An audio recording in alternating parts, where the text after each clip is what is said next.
Thank you to our sponsor for today's episode, East Brother Beer. Located on Canal Boulevard in Point Richmond, East Brother Beer mixes classic brewing styles with precision and modern sensibility to create the perfect Bay Area craft beer. Before we get started, just a reminder that you can find all of my available rental properties on my website at marcguzman.com.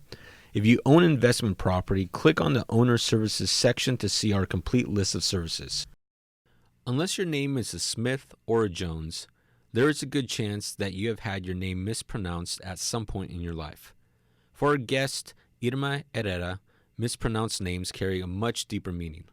With a 30-year background in civil rights law, Irma has gotten a first-hand view of the cultural, social, and societal struggles in America and the impacts those struggles have had on the changing world. Her experiences led her to write and perform her own one-woman show, Why Would I Mispronounce My Own Name?, which shines a light and some shade on the assumptions around names, where they come from, and what they mean. You can catch her next show on Sunday, October 13th at 7 p.m. at the Marin Center's Showcase Theater. So, Irma, thank you for coming into the podcast, into the studio, and thank you for being on the show. Well, thank you so much for inviting me. Yeah, of course. And so one thing I like to ask every guest is, what has your attention right now? Hi, right now, it's the impeachment hearings. Today I was at the gym getting ready to start my car, and I was hearing some news, and I just kept saying, oh my God, because there's this report that Trump suggested shooting migrants in the legs. Oh my God. Or filling a moat with alligators and snakes as a way of keeping people from coming across the border. So every day we hear things that are beyond believable. So that's got more of my attention than I'd like right now, because I really should be focusing on getting ready for my show in a couple of weeks. Yeah. But yeah, I'm very interested in politics, and especially in this administration, and how immigrants or people of color have become such targets and the subjects of so much hate, and that really, really troubles me. So, and I recently heard that a federal judge blocked his latest immigration policies too, and which is a great thing. And one of the things I do somewhat appreciate out of this time right now in our government is how much our government and policies are being tested. It's true. Everything's being pushed to the limit, because if you think about it, this country is still very young. And how do we know our government is the right setup, the right way? And no one's really come in and tested it to the limit to see if it really works. We all kind of just went along with it. But I think this administration is really pushing the limits on every aspect. And I tend to be optimistic. I tend to look at the positive side of things. And I think the positive coming out of this is a few things. Number one, we're really testing our government and the checks and balances to see how well it works. And I think for the most part, it's been working very well. Number two is, it's amazing to see all the young people now getting involved in politics, understanding what's going on, and even just hearing them discuss it. Because when I was in middle school, no one talked politics. Yeah. Even in high school, I never talked politics with any friends. Now, if you listen to middle schoolers, they're talking politics. Yeah, they know what's because going they're on. concerned about gun violence. They're concerned about climate change. I think it is a good thing that so many young people are engaged. Now we have to make sure that folks really do mobilize so that we have people go out and vote at the next election. But I do agree that we are testing the limits of the various branches of the government, and that there have been so many lawsuits, most of them successful in stopping the things that this administration is seeking to do. So that's got a lot of my attention. I guess it's got yours too. Yeah, for sure it does. I mean, we can go around and we can make a whole podcast in itself on just the politics. Yeah, so let's get into why you're here. Okay, you've got a show, and why don't you explain to us a little bit of your back history and what led you up to creating this show called Mispronounce My Own Name. Yeah, my show is called Why Would I Mispronounce My Own Name? And I am by training a lawyer. So I grew up in South Texas in a very segregated Mexican-American community, Alice, Texas. In fact, Alice is in a way a character in my show because a lot of it reflects around my childhood experiences around racism in the 50s and 60s. But thanks to affirmative action and other, support that I got and encouragement, I was able to get a college degree, the first in my family to do so, to go to law school. And I've always had a passion for civil rights. And so I ended up becoming a civil rights lawyer. My first job was a legal aid lawyer representing Spanish-speaking farm workers. I am very pleased and proud of the fact that I was raised speaking Spanish. It is such a valuable asset. And I've always felt that as a lawyer, I wanted to use that skill to help give voice to the concerns of people who may not speak English or who might be more comfortable in Spanish. So I represented farm workers in Eastern Washington. And then I moved to California. I came to San Francisco to work for the Mexican American Legal Defense Fund in San Francisco. And I did that for several years. And then I was kind of frustrated that we would win cases, but there was so little understanding in the general public about what we were fighting for. I worked on education cases, and I remember reading an editorial in Denver. It was a case we had in Denver in which the newspaper staff said, oh, these groups don't want children to learn English. They're promoting bilingual education. Well, that's not true.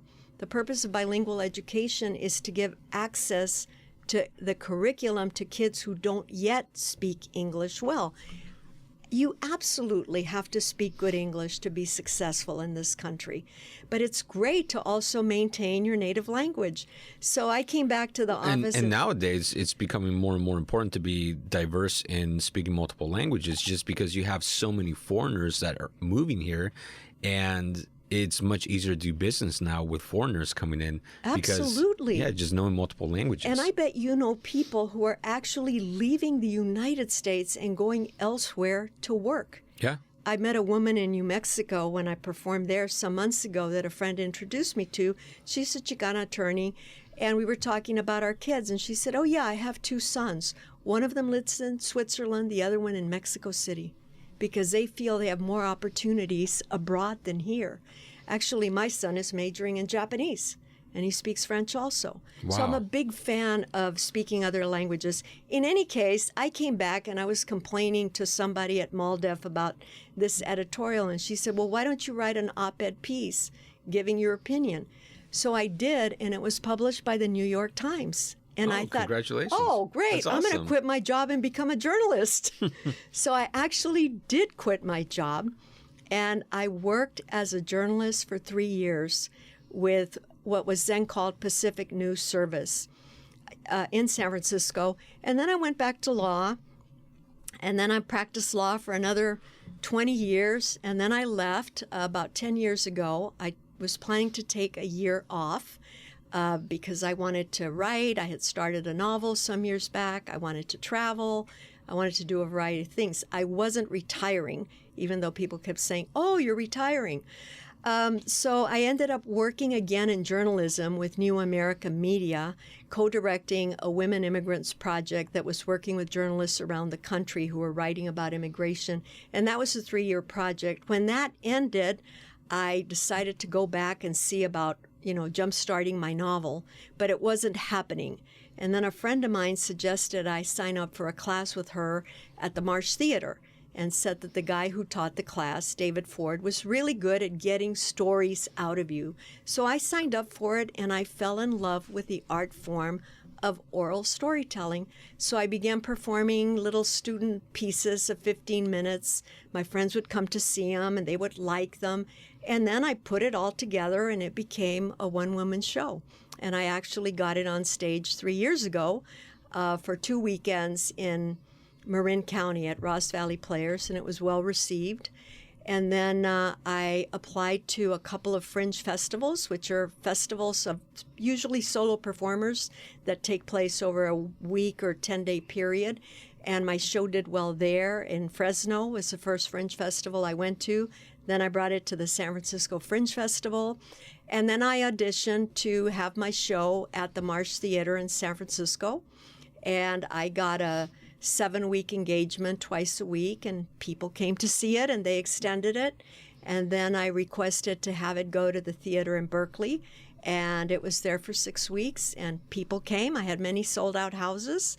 And now I was invited to perform in Marin at the Best of SF Solo Festival, and that's on October 13th. So that's what we're here to talk about. Awesome. And congratulations. Thank you. That's an amazing background and history leading up to this. Now, you have a great trailer for your show. And one of the parts of the trailer that cracked me up was when you mentioned the name Jacqueline as Jacqueline. And that part cracked me up. And so why don't you explain a little bit of the premise of the show, and then we'll get into why your show is based around this. Okay. So my show is all about identity and belonging. And a lot of our identity is tied into our names. And there are people who are considered more American than others. And part of it has to do with your physical appearance and or whether you speak another language, or it could be your name, right? And for a lot of people who have names that are Latino names, the assumption is that we got here yesterday, right? And the fact is that Spanish has been spoken in the Southwest for over 500 years. It was here before English arrived. Now, I'm not all rah-rah, go Spanish, go Portuguese, go, we had conquistadores who came and took over the lands that belonged to native people. That was not cool, but that is part of the history of this country. So the roots of Spanish speakers in the United States are very long, and they predate the arrival of the Mayflower. And so I feel very proud that I am a Spanish speaker, that I have a name, Irma Herrera, and I can't make somebody pronounce my name correctly, but the reason my show is called that is, why would I mispronounce my own name? If you can't pronounce it, I understand. I can't make you. It's your choice, but I'm not going to mispronounce my own name. And it isn't just about names. Recently, the President of the United States said that these 4 duly elected congresswomen should go back to their own countries. Oh, yeah. They're all American citizens. So there's this notion that the only real Americans are white Anglo-Saxons, and then the groups that came after that, the Irish, the Italians. And so my show really challenges that premise. And I tell a series of stories, some of it from my childhood. Some of the stories are related to cases I've worked on and the legal work I've done. And it's an opportunity for all of us to explore our prejudices, because we are all prejudiced. By default, we are living in a society where we get messages, negative and positive, about different groups of people. We have prejudices based on class, based on physical appearance, based on whether you have an accent. And occupation, happens, yeah. All of it. Body size. And my show really is asking all of us to reflect on, where do our prejudices come from and what do we do about them? Because at the bottom of, or at the end of the day, my desire is to be a good person, a kind person, a caring person who treats people fairly and doesn't jump to conclusions about who they are based on their characteristics, whether it's somebody who's a trans kid or a disabled person. All of us have gifts and talents.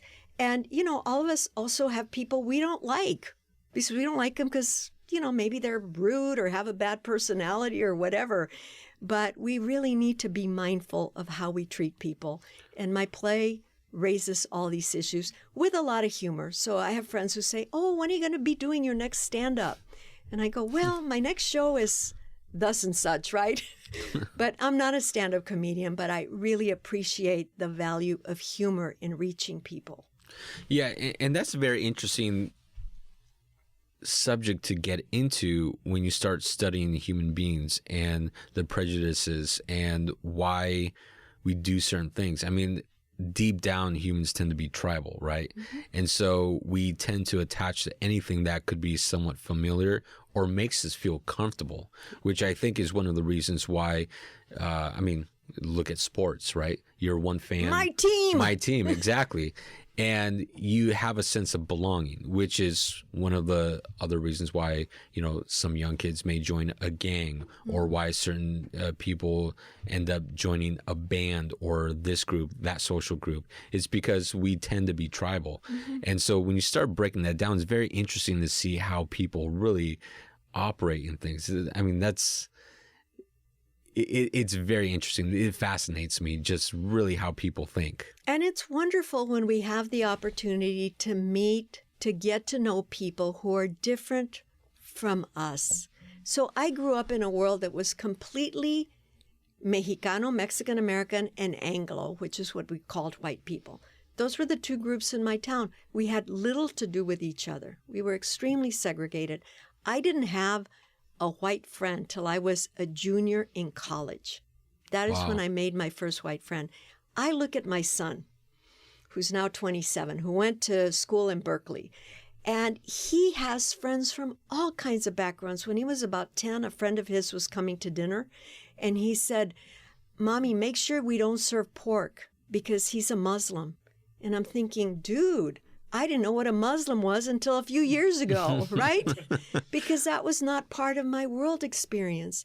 But when you grow up around children who are different from you and you get to know them, you begin to appreciate that we are all human beings with different cultural backgrounds, different religions, different family experiences, but we all want the same thing, right? We want to be happy. We want to get an education. We want to have a good job so that we can have a relatively comfortable life. And that's just at the heart of who we are as human beings. And it's really sad that some people don't get those opportunities fairly given to them because of judgments we make about them that keep them in positions of inferior status. It's very similar to when you start traveling and looking and visiting other countries, right? And you start meeting with locals in other countries and realize they're just like you. It might be a different culture, it might be a different way of life, but at the deep down, they all want the same thing. Yeah. They all love their family. They want the best for their kids. And you start seeing a lot of the similarities, but just a different way of living. Mm-hmm. And having a diverse, just traveling opens up your mind to a lot of different cultures, a lot of different ways of thinking. Same thing with having a lot of very diverse friends or putting yourself into situations that you're not used to because you learn a lot. Absolutely. I love to travel, and I never had a chance to travel till I was 30. I was already a lawyer the first time I went to Europe, and travel is a big, big part of my life. And what I love about it is being confronted by things that are new and different. And it's like, oh, geez, I was talking to a friend last night who's going to France. I spent a month in France recently. And I said to her, take a taxi from the airport because I couldn't for the life of me even figure out which level to go to find, an Uber. They don't have Lyft in Paris. And the realization when you get somewhere and you think, I'm a fairly well-traveled person.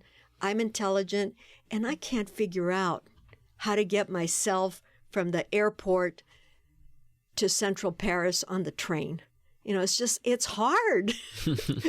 And so travel really makes you realize that we all have a lot of challenges. And when I travel, I think to myself, wow, I have all these advantages. Think of people who arrive here who don't yet speak the language, who have been raised in a rural village, who've never maybe been to a big city, and yet they're making the effort to figure out how to survive in that environment. Yesterday, I was over by UCSF, Mission Bay, and the new arena where the Golden State Warriors. I was with a couple of friends, and I looked around and I said, wow, all this dislike and distrust of Latino people, if we weren't here, no buildings would get built in the United States.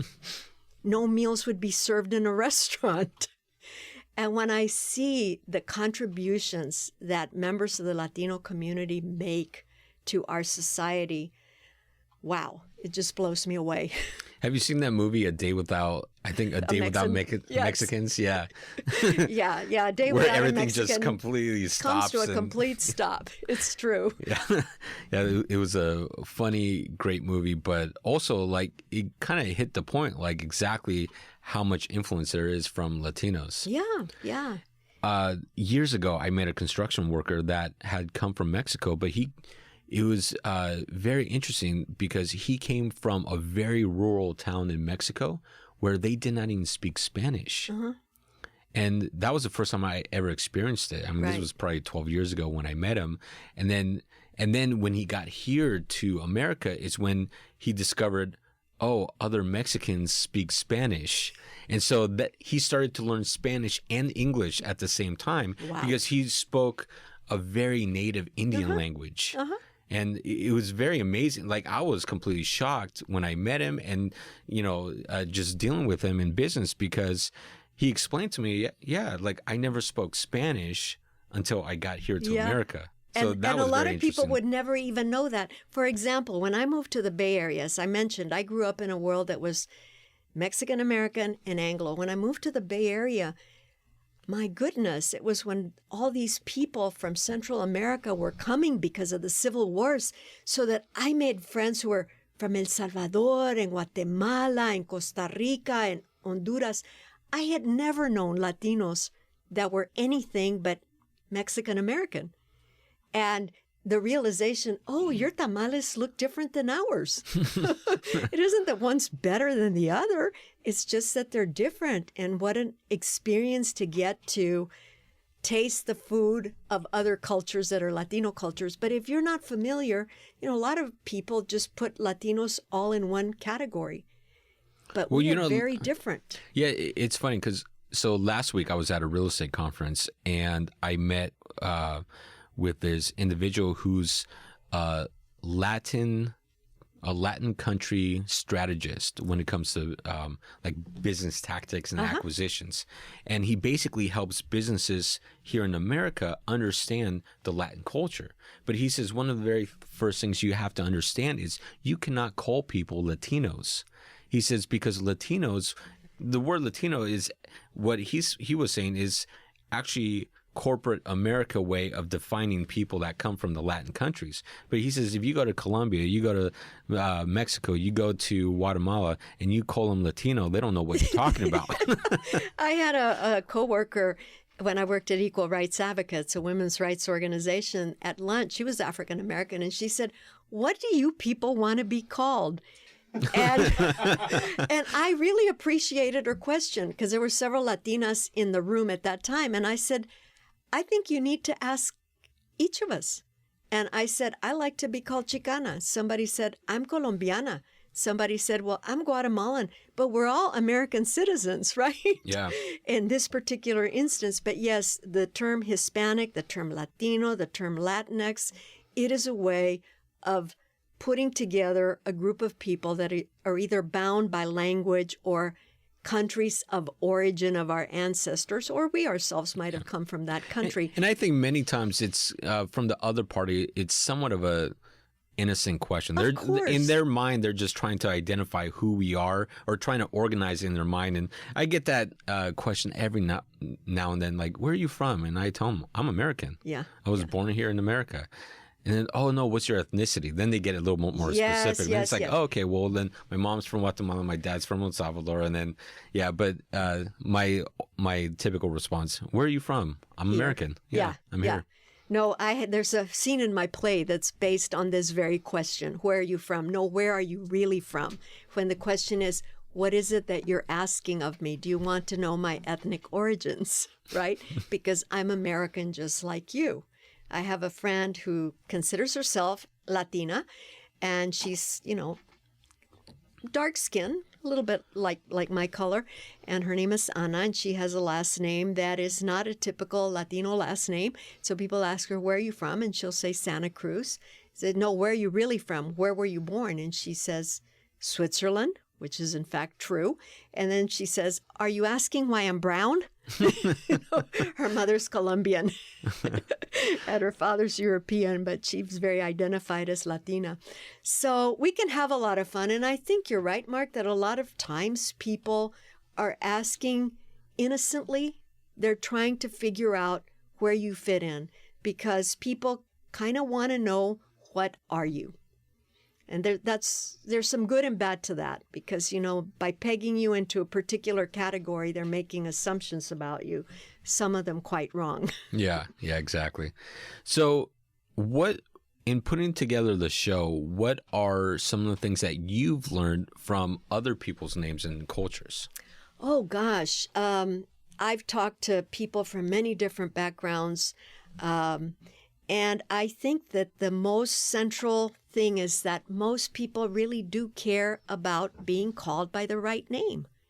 If your name is Alexander and you like to be called Alexander and not Alex, and I keep calling you Alex, it's going to irritate you. Talk to Catherines who are called Kathy, who don't like to be called Kathy. But in every culture, people's names mean different things, right? I mean, we are all given names that mean something to our parents. And so when people try and strip you of that, it usually doesn't feel good. It's like, well, can I call you something else? No. And I think if we try, we really can learn to say most people's names.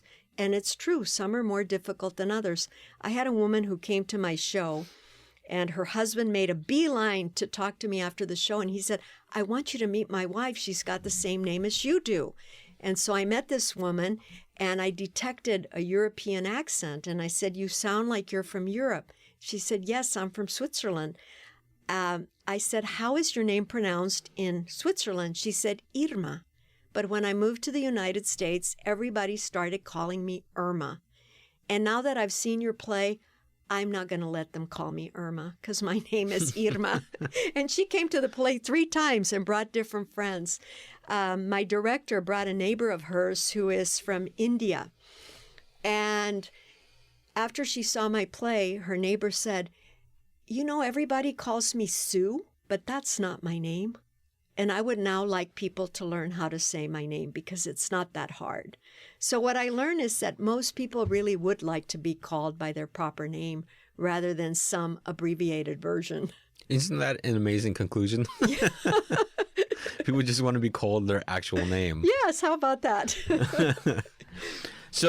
So how has the show progressed from when you first put it together to now? Yeah, well, when I first put it together, it had a different name. It was called Tell Me Your Name.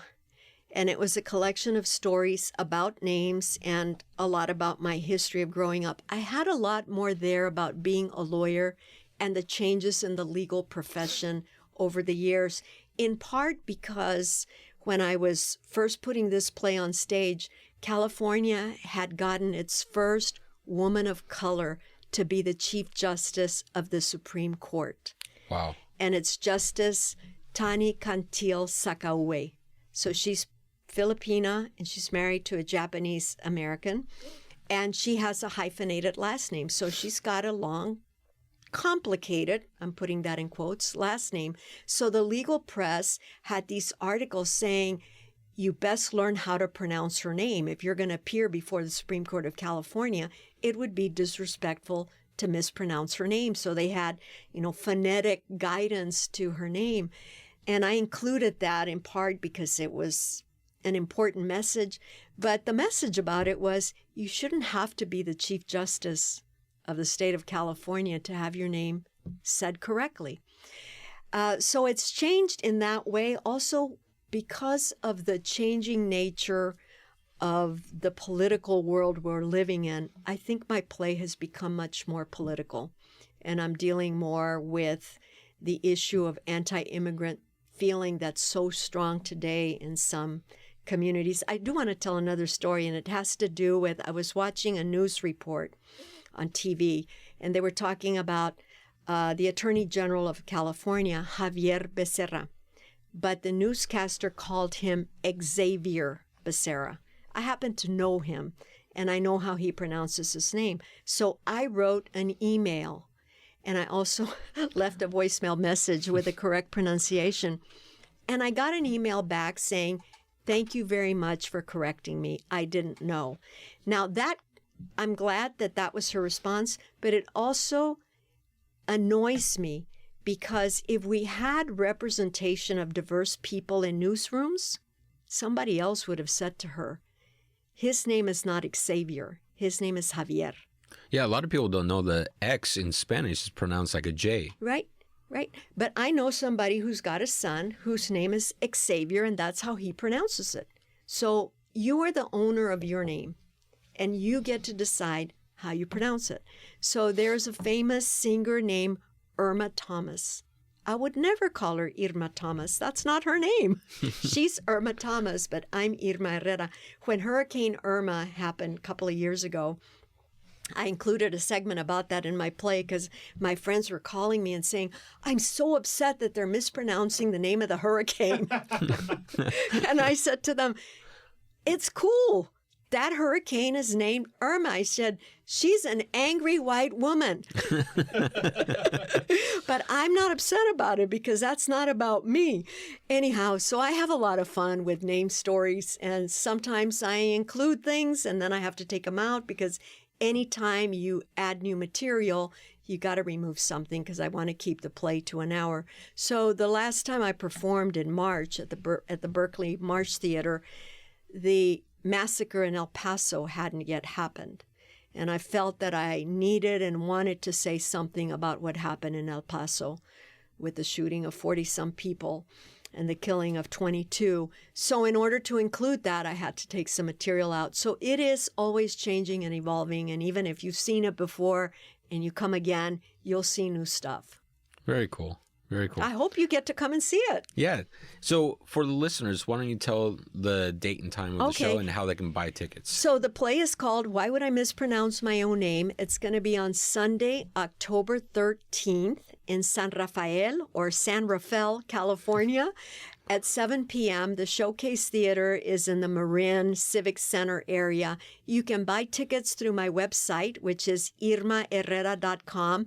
I was on a talk show, and the host said, "I'm going to say your name, Irma Herrera, so that people can find you." So irmaherrera.com has a link to buy tickets because the ticket link at Best of SF Solo is just too long. So I hope people will come. I'm super excited that thanks to the generosity of a handful of friends, they contributed $3,000, and it made it possible for us to buy 100 tickets that we're going to distribute to high school and college students who are first-generation low-income families. Wow, that's so that amazing. They can come see my play free of charge, because the play is very much about the experience of being what I call a class migrant, somebody who grows up in one socioeconomic circumstance and through the virtue of education is able to become a professional class member. And, you know, some of the triumphs and some of the challenges. For example, many of our parents, if they didn't go to college, they can't help us figure out how to navigate what classes we need to take in high school to be ready for a UC. And so when young people come see my play, they say, wow, I can really relate to that experience because that's what's happened to me too. Yeah. So thank you for being on the podcast. You're welcome. This was great. I'm excited to see the show You're here. welcome. I also have a website, irmaherrera.com, where I blog about social justice issues, and people can follow me on Instagram or Twitter. I use the initial D. My middle name is Dolores, so it's Irma D. Herrera. And a friend said, oh, it's like Irma D as in diosa, goddess. Anyhow, thank you so much, Marc. It's been great to be here with you today. Yeah, thank you, and good luck to the show, and I can't wait to see how it continues to grow. Thank you so much. Thank you so much for listening to the podcast. Thank you to our producer, Sam Lubin. Please subscribe, like, comment, and share the podcast. Remember, you can listen to the podcast on iTunes, Podbean, iHeartRadio, Google Play, SoundCloud, and anywhere else you listen to podcasts. For more information on my business as a property manager and real estate team, go visit my website at marcguzman.com. I really want to thank all of you for listening. It means the world to me, and I hope today's episode provides you value in your day-to-day life. I created this podcast to help showcase the many great people that live in this world and help share some knowledge that I've learned along the way in life. Again, thank you for listening. Check out our sponsors, and I'll catch you on the next episode.